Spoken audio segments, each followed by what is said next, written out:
by disruption? Is it one of these periods where, you know, the old balance between the customer and the supplier has been shaken up, and it's, you know, like, as in music, you know, where suddenly the old record labels, you know, didn't know how to deal and provide what their customers wanted, and the customers just moved elsewhere and said, well, we're going to use Napster or whatever. I mean, there is that sense with Hollywood that the old studios and the old distribution system just didn't really see this new technology coming. And I'm interested firstly from, you know, what you think the customer is actually, as you say, it's an opportunity to consume in all sorts of different ways the things that you used to take for granted from Hollywood.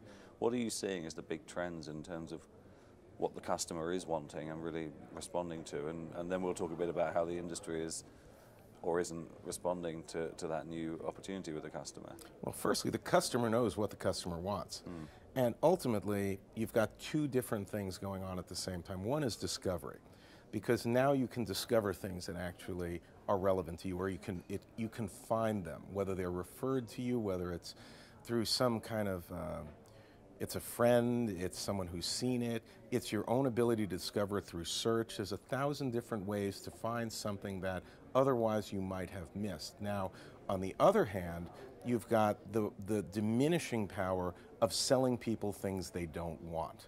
Okay, now you and I, and you brought this up, are both old enough to remember when, you know, at television, movies, you know, Thursday night, you run a roadblock to release a movie, and basically a studio, a network, a music company, through its own promotional machine, through its own power, through its own ability to get something on a movie screen or on a shelf in a music store, something that is sort of hard to find right now, they could basically create a false sense of desire to see something that is limited. Okay, a handful of artists, a handful of films, a handful of records become quote unquote hot, and then either the audience engages or it doesn't.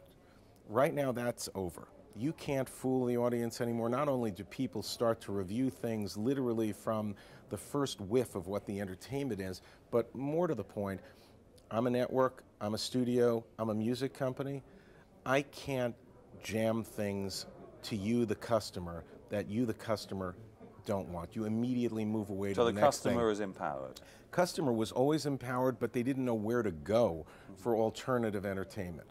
Now, I remember when I was growing up, and you probably remember this, that the most dangerous device for the visual entertainment business, it was going to destroy the business. There were articles written about how disruptive it was the remote control.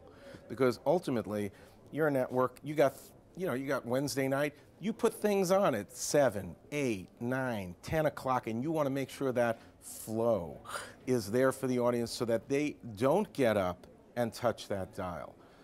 Somehow the remote control did not destroy the television business, and nor will what is happening today actually. And where's the battleground now? I mean, it's YouTube or something like that. Well, the battleground is not YouTube. I think the battleground is having a relationship with the audience. The battleground is exactly where it should be. It's making quality entertainment.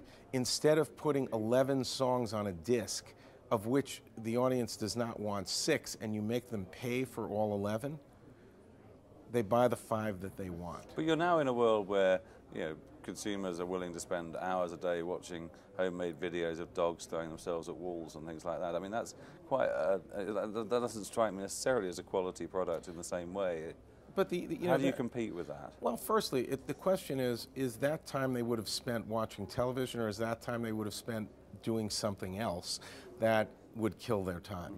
Firstly, I think we're in an evolution, which is that what the audience want is speed and efficiency in finding what they're looking for. I mean, I think a lot of people, including myself, will watch cat and dog videos on YouTube that are cute simply because we're looking for something better, but we haven't found it, and we're actually exploring in a slow and, by 20th century standards, advanced way, by 21st century standards, a very primitive way as to what technologies and what routes you will use to find that which is of importance and quality and relevance and interest.